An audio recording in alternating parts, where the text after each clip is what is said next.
নমস্কার। গল্প স্বল্পর আসরে আপনাদের সবাইকে স্বাগত জানিয়ে আজ আমি আপনাদের প্রফুল্ল রায়ের লেখা একটি গল্প পাঠ করে শোনাব। গল্পের নাম নিরুপমা। বাস থেকে নামতেই নিরুপমার চোখে পড়ল হাওড়া স্টেশনের বাইরের ঘড়িটায় ৮টা বেজে ৫। রাজপুরের লাস্ট টাউন ট্রেনটা ৮টা ৩৫-এ, অর্থাৎ হাতে এখনো আধ ঘন্টার মতো সময় রয়েছে। ধীরে সুস্থে গড়িয়ে গড়িয়ে গেলেও এ ট্রেন মিস করবার সম্ভাবনা নেই। তবু তাড়াতাড়ি যাওয়া ভালো। আগে গেলে বসার একটা জায়গা পাওয়া গেলেও যেতে পারে, নইলে ভিড়ের গাড়িতে দাঁড়িয়ে দাঁড়িয়ে যাওয়া প্রায় অবধারিত। জলোচ্ছ্বাসের ঢলের মতো মানুষ স্টেশনের দিকে ছুটছিল। শেষ হতে নিজেকে সঁপে দিল নিরুপমা। কত বয়স হবে তার? ৪০-৪২ তো নিশ্চয়ই। এক পলকে টের পাওয়া যায় সূর্য পশ্চিমে হেলে গেছে। রোগা দুর্বল শরীর নিরুপমার, কণ্ঠার হাড় গজালের মতন ঠেলে উঠেছে। গায়ের রঙে একসময় চাপাকুলির আভা ছিল, এখন জ্বলে জ্বলে তামাটে। চামড়া তলা থেকে মোটা মোটা নীল শিরা ফুটে বেরিয়েছে। চোখ দুটিকে বড় বড়, তবে কেমন যেন বিষণ্ণ আর ক্লান্ত। তার তলায় শ্যাওলার মতো কাইছে তা। কালো চুলের ফাঁকে ফাঁকে রূপোর তার চিকচিক করে। কপালটা মাঠের মতো প্রকাণ্ড। চুল উঠে উঠে ওই হাল হয়েছে। মুখ লম্বাটে, মানুষটা ডিমের আকারের কথা মনে করিয়ে দেয়। একদিন হয়তো সুশ্রী আর ভরাট ছিল, এখন ভাঙচুর চলছে। কিছুদিনের মধ্যে যে সৌন্দর্যটুকু আছে তার অবশিষ্ট থাকবে না। পরনে সস্তা দামের প্যান্টের শাড়ি আর মোটা খেলো ছিটে ব্লাউজ, পায়ে পুরনো চটি, ধুলোয় ঘামে জামা কাপড় চটচটে হয়ে আছে। কপালে গলায় ঘাড়ের খাঁজে ঘামের দানা জমে রয়েছে। নিরুপমা স্টেট গভর্নমেন্টের একটা অফিসে লোয়ার ডিভিশন ক্লার্ক। রাজপুর থেকে তাকে ডেলিগেশন জারি করতে হয়। রোজ সকালে এসে সেকেন্ড ট্রেন ধরে কলকাতায় আসে, ফেরে লাস্ট টাউন গাড়িতে। এই মুহূর্তে নিরুপমার কাঁধে একটা সাইড ব্যাগ, দু হাতে চটের থলে। ব্যাগগুলো মালপত্রে ঠাসা। ডাল, তেল, সাবান, মশলা, চা, চিনি, সারা মাসে যাবতীয় টুকিটাকি বাজার করেছে নিরুপমা। আজ মাসের 4 তারিখ। সব মাসেরই প্রথম দিকে নিরুপমা এইরকম বাজার করে নিয়ে যায়। অন্যদিন এত জিনিস টিনিস থাকে না, তবে একটা ব্যাগ অন্তত থাকি। বাড়ি ফেরার সময় রোজ মাছ, আনাজ টানাজ কিনে নিয়ে যায়। মানুষের স্রোতে ধাক্কা খেতে খেতে নিরুপমা স্টেশনের ভেতর এলো। যেদিকে চোখ ফেরানো যায় শুধু থোকা থোকা জনতা। এইমাত্র দূরপাল্লা ২-৩টে ট্রেন এসে লেগেছে। যাত্রীরা চেকিং গেটের ভেতর দিয়ে গলগল করে বেরিয়ে আসছিল। ভিড় কাটিয়ে কাটিয়ে ৭ নম্বর প্ল্যাটফর্মের দিকে যাচ্ছিল নিরুপমা।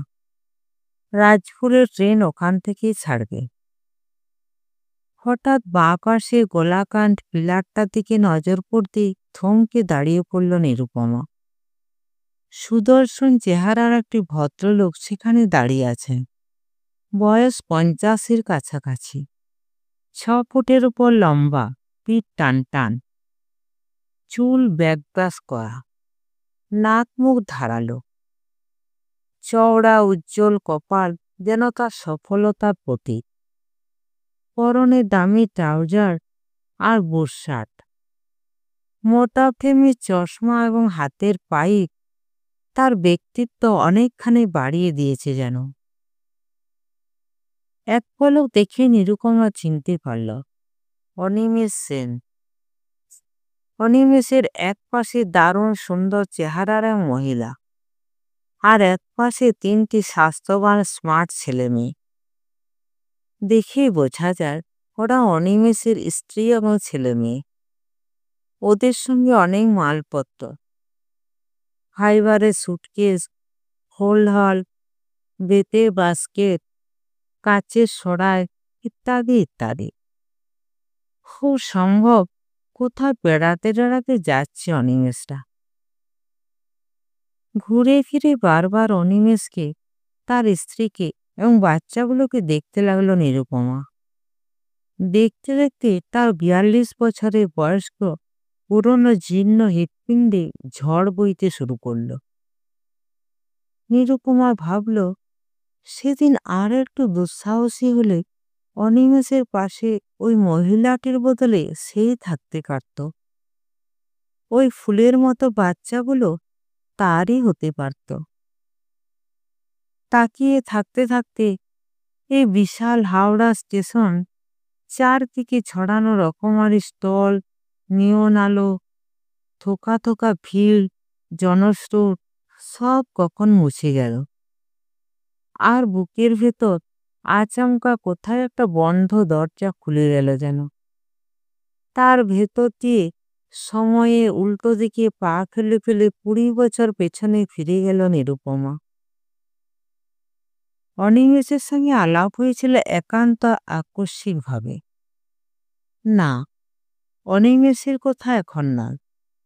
তার আগে নিজেদের সংসারের ছবি মনে পড়ে যাচ্ছিল নিরুপমার। নিরুপমাদের সংসারে মোট 7 জন লোক। তারা 5 ভাই বোন আর মা বাবা। ভাই বোনদের ভেতর নিরুপমা বড়। দেশভাগের ঠিক পরপরই ঢাকা জেলার এক মফস্বল শহর থেকে তারা পশ্চিমবাংলায় চলে এসেছিল। দিন কয়েক শিয়ালদা স্টেশনে কাটাবার পর বাবা রাজপুরে উদ্বাস্তুদের জবরদখল কলোনিতে একখানা ঘর তুলে আমাদের নিয়ে গিয়েছিল। সে থেকে ওখানেই আছে নিরুপমারা।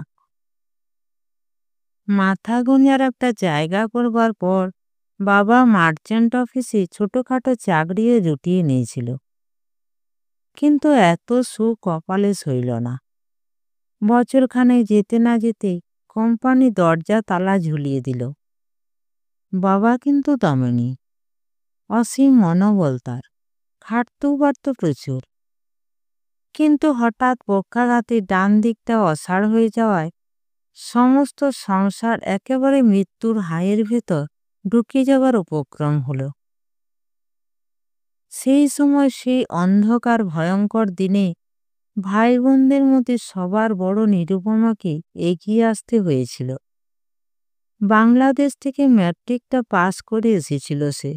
ওইটুকুর ভরসাতে এখানে ওখানে দরখাস্ত ছেড়ে যাচ্ছিল নিরুপমা। কখনো ইন্টারভিউ ডাক আসতো, কখনো আসতো না। বছরখানেক এইভাবে কাটবার পর যখন সে হতাশ আর ক্লান্ত, দুম করে তখন স্টেট গভর্নমেন্টের কেরানিগিরিটা পেয়ে গিয়েছিল। ভাই বোনরা ছোট ছোট, বাবা শয্যাশায়ী। কে বাজার করে, কে সংসার দেখে। সকালবেলা খেয়ে দিয়ে একটা কাপড়ের ব্যাগ কাগজে মুড়ে কলকাতায় চলে যেত নিরুপমা। রাত্রিরে বাজার টাজার করে বাড়ি ফিরত। ছুটির দিনেও তার বিশ্রামের সময় ছিল না। সেদিনটা রেশন তুলত, 1 সপ্তাহের ময়লা কাপড় টাপড় কাচত, মায়ের কাজে হাতে হাতে সাহায্য করত। এইভাবে একই রেকর্ড বারবার বাজবার মতো দিনের পর দিন কেটে যাচ্ছিল। একদিন কলকাতা থেকে লাস্ট ট্রেনে বাড়ি ফিরছিল নিরুপমা। আষাঢ় মাসটা সবে। গাড়িতে উঠবার পরই বৃষ্টি শুরু হয়েছিল। 3-4টে স্টেশন পেরোবার পর একটা ছোট স্টেশনে আসতেই খবর পাওয়া গিয়েছিল ট্রেনটা আর যাবে না। সামনে কি একটা গন্ডগোল হয়েছে। রাজপুরের ওটাই লাস্ট ট্রেন। যাত্রীরা কিছুক্ষণ হই হল্লা করে নেমে গিয়েছিল। কামরার ভেতর নিরুপমা আর একটি যুবক ছাড়া তখন আর কেউ ছিল না। নিরুপমার ভীষণ ভয় করছিল। মাঠের মাঝখানে ছোট্ট স্টেশনে তার মতো সুরূপা তরুণী মেয়ের পক্ষে একা একা রাত কাটানো প্রায় অসম্ভব ব্যাপার। নিরুপমার হাড়ের ভেতর দিয়ে হিম নামতে শুরু করেছিল যেন। কি করবে, কি করা উচিত কিছুই ভেবে উঠতে পারছিল না সে। এদিকে সে যুবকটিও উঠে পড়েছে। দরজা খুলে সে নামতে যাবে। নিরুপমা ডেকে উঠেছিল, শুনুন। যুবকটি ঘুরে দাঁড়িয়েছিল। কিছু বলবেন? হ্যাঁ, আমি খুব বিপদে পড়েছি। নিরুপমার মুখে ভয়, উদ্বেগ এবং দুশ্চিন্তার ছাপ ছিল। কয়েক পলক তার দিকে তাকিয়ে থেকে যুবকটি বলেছিল, কি ব্যাপার বলুন তো? আমি রাজপুরে থাকি। ট্রেন তো শুনছি আর যাবে না। সারা রাত এখানেই পড়ে থাকবে। এখন আমি যে কি করব? নিরুপমার গলা কাঁপতে শুরু করেছিল। একটু ভেবে যুবকটি বলেছিল, ভারী মুশকিল হলো। আচ্ছা, কাছাকাছি আপনাদের কোনো আত্মীয় টাত্মীয় বা জানাশোনা লোক থাকে? না, থাকলে রাতটা সেখানে কাটাতে পারতেন। একটু চুপ। তারপর যুবকটি আবার বলেছিল, অবশ্য আপনার আপত্তি না থাকলে একটা কথা বলতে পারি। কি? স্থির পলকহীন দৃষ্টিতে তাকিয়েছিল নিরুপমা। আমাদের বাড়ি পরের স্টেশনের গায়ে। রেল লাইন ধরে মাইল 2 হাঁটতে হবে। বাড়িতে আমার বাবা মা দাদা বৌদি ভাই বোনেরা আছি। ইচ্ছে করলে রাতটা ওখানে কাটিয়ে যেতে পারেন। সম্পূর্ণ অচেনা একটা যুবককে সেদিন বিশ্বাস করতে পারেনি নিরুপমা। বর্ষা রাতে বাড়ি নিয়ে যাওয়ার নাম করে সে তাকে কোথায় নিয়ে তুলবে কে জানে। অথচ সেই যুবকটিকে ছাড়াও যাচ্ছিল না। আধফোঁটা ভীরু গলায় নিরুপমা বলেছিল, না, আমাদের বাড়িতে আপনার কিন্তু কোনো অসুবিধেই হতো না। না মানে কি? যুবকটি যাতে ক্ষুব্ধ বা অসন্তুষ্ট না হয় সেই জন্য মনে মনে ততক্ষণে একটা অজুহাত তৈরি করে নিয়েছিল। বলেছিল, আমি কখনো বাইরে রাত কাটাইনি। যুবকটি বলেছিল, বিপদে পড়লে কি করা যাবে? না না, সে কথা বলছি না। বাড়ি না ফিরলে সবাই ভীষণ চিন্তা করবে। বাবা পক্ষাঘাতে রোগী। আমি যতক্ষণ না ফিরে জেগে বসে থাকি। বুঝতেই পারছেন, আজ না ফিরতে পারলে বাবার সারা রাত ঘুমোবে না। সেটা অবশ্য ভাববার কথা। বলতে বলতে হঠাৎ কি মনে পড়ে গিয়েছিল যুবকটির। একটা কাজ করতে পারবেন? কি? এখান থেকে মাইল 3 মতো হাঁটতে পারলে বাস রাস্তা। ওখান থেকে রাজপুরের বাস পেতে পারেন। কিন্তু আমি তো বাস রাস্তায় যাবার পথ চিনি না। পথ ঠিক নেই, মাঠের ওপর দিয়ে যেতে হবে। কি বলতে গিয়ে থেমে গেল নিরুপমা। একটুক্ষণ ইতস্তত করে যুবক বলল, চলুন, আপনাকে বাস রাস্তায় দিয়ে আসি। যার সঙ্গে তাদের বাড়িতে যেতে সাহস হয়নি, সে তারই সঙ্গে 3 মাইল মাঠ ভেঙে বাস রাস্তায় যাওয়া অসম্ভব।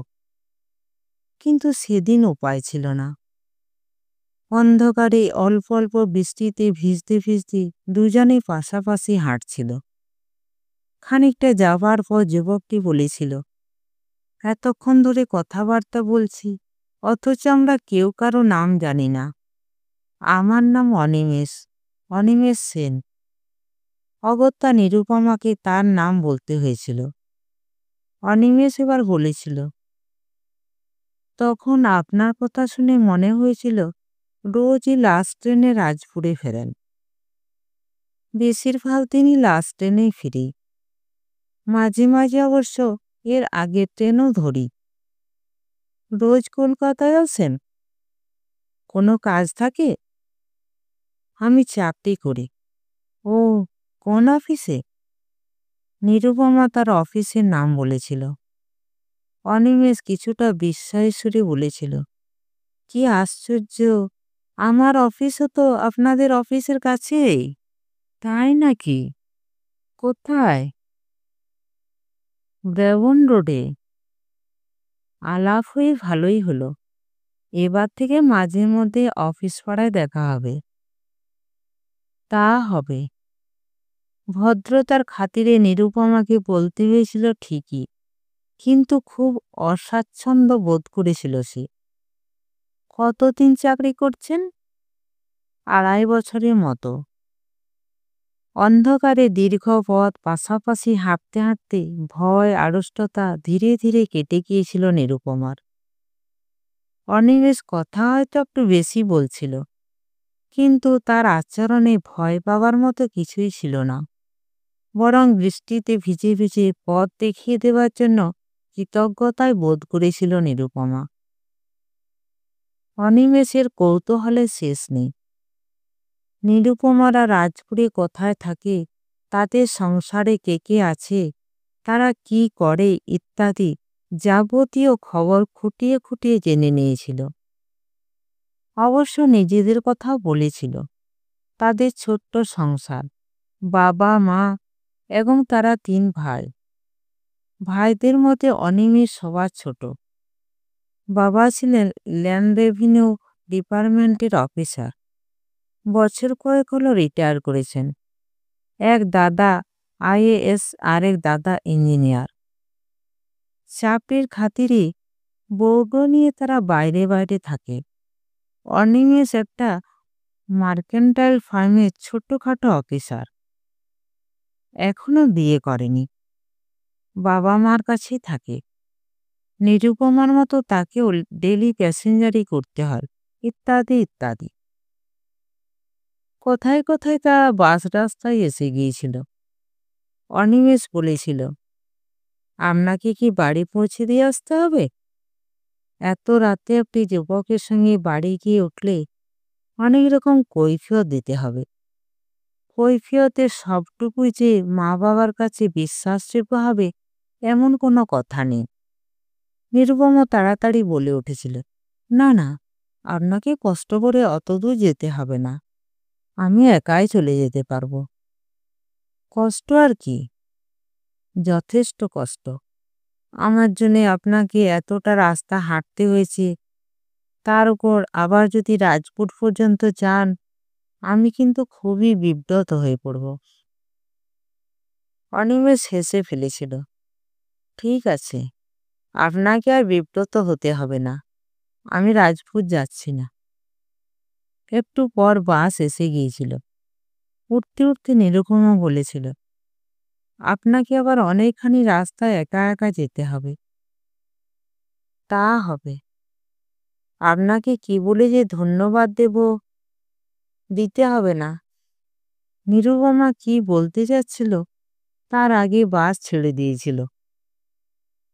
পরের দিনই যে খুঁজে খুঁজে অনিমেষ তাদের অফিসে এসে হাজির হবে, কে ভাবতে পেরেছিল? অবাক নিরুপমা জিজ্ঞেস করেছিল, আপনি?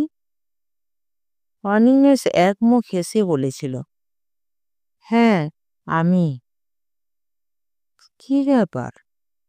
মানে, কাল রাত্রি ঠিকমতো পৌঁছতে পেরেছিলেন কিনা খোঁজ নিতে এলাম।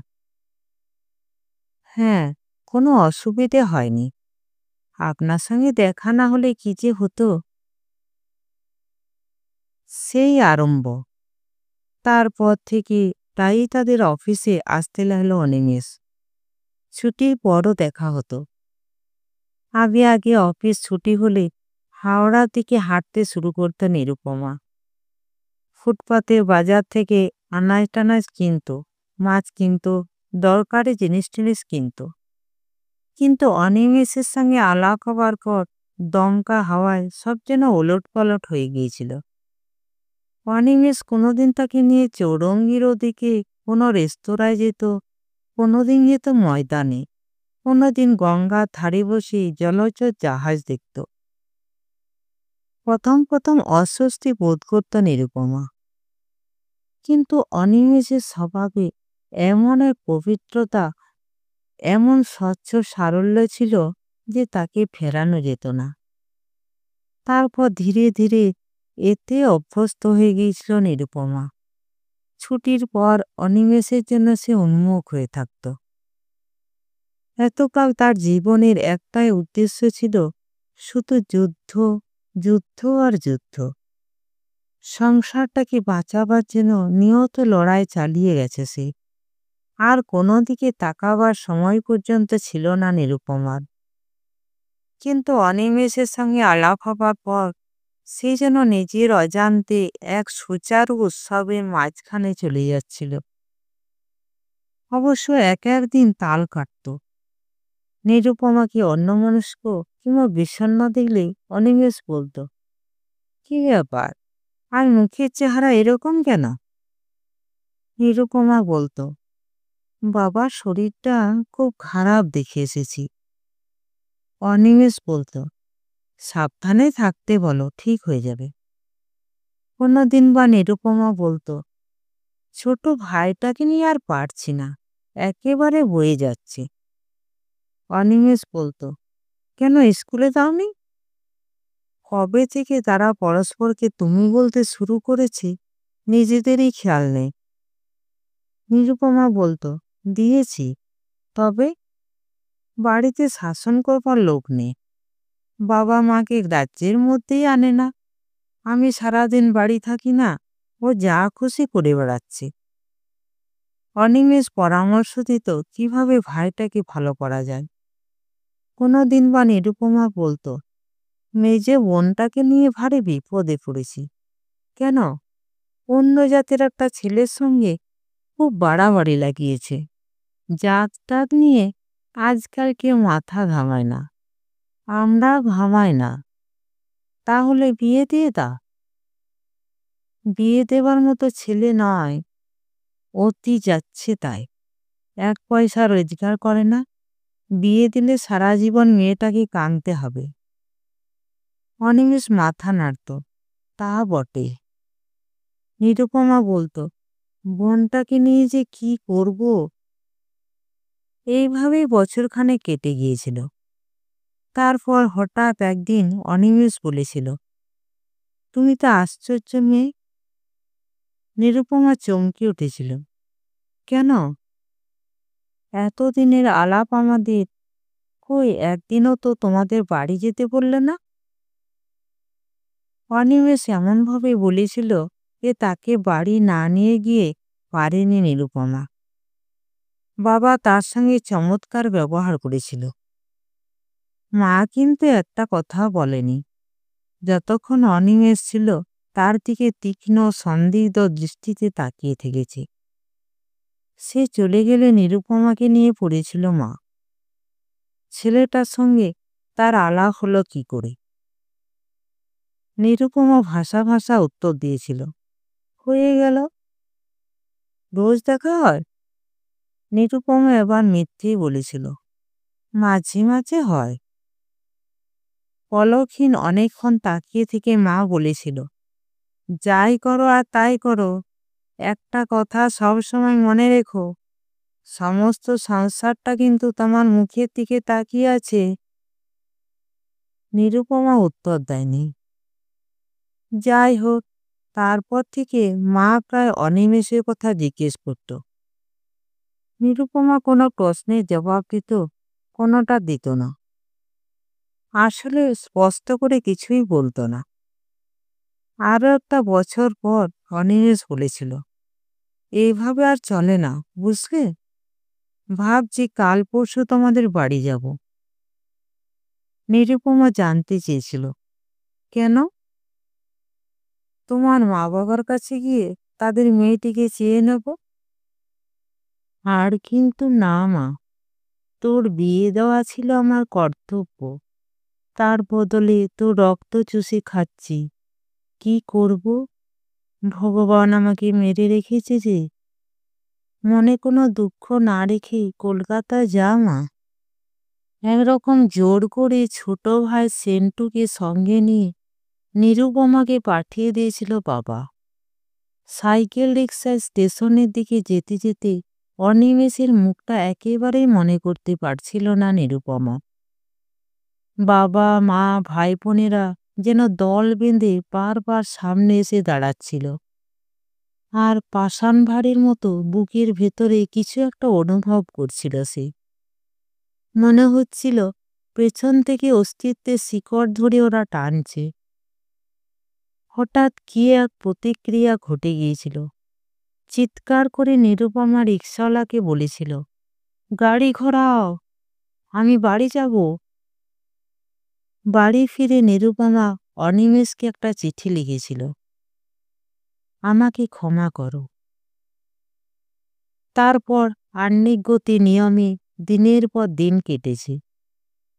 বার্ষিক গতিতে পাক খেয়ে বছরের পর বছর এসেছে। এদিকে নিরুপমার কালো চুলে ধূসর ছোপ পড়তে শুরু করেছে। মসৃণ ত্বক শিথিল হয়ে গেছে। কপালে গলায় ঘাড়ের কাছে সরু সরু অসংখ্য রেখা ফুটেছে। এখনো সকালবেলায় খেয়ে দিয়ে রাজপুর থেকে সেকেন্ড ট্রেনে কলকাতায় আসে নিরুপমা। ফেরে সে লাস্ট ট্রেনে। কতক্ষণ দাঁড়িয়েছিল খেয়াল নেই। হঠাৎ লাউডস্পিকারে ঘোষিকার কণ্ঠস্বর শোনা গেল, রাত 8:35 রাজপুর লোকাল ছাড়বে। নিরুপমা চমকে উঠল। দেখল এখনো অনিমেষটা দাঁড়িয়ে আছে। তারপরে তার চোখ গেল স্টেশনের ঘড়িটার দিকে। এখন 8:30, আর মাত্র 5টা মিনিট হাতে আছে। আরেকবার অনিমেষদের দেখে বোঝাই ব্যাগগুলোর ভারে ঈষৎ ঝুঁকে ঝুঁকে 7 নম্বর প্ল্যাটফর্মের দিকে এগিয়ে চলল নিরুপমা। পরেও হয়তো অনিমেষের সঙ্গে দেখা হবে, কিন্তু নিজের গোপন দুঃখময় অতৃপ্ত বাসনার মধ্যে সম্পূর্ণ বিলীন হবার আগেই অদৃশ্য ঘোষিকার কণ্ঠস্বরের মতো কোনো অমোঘ নির্দেশ নিরুপমাকে তার অসীম দায়িত্বের কথা মনে করিয়ে দেবে। নমস্কার। গল্পটি ভালো লেগে থাকলে চ্যানেলটিকে লাইক, শেয়ার এবং সাবস্ক্রাইব করবেন।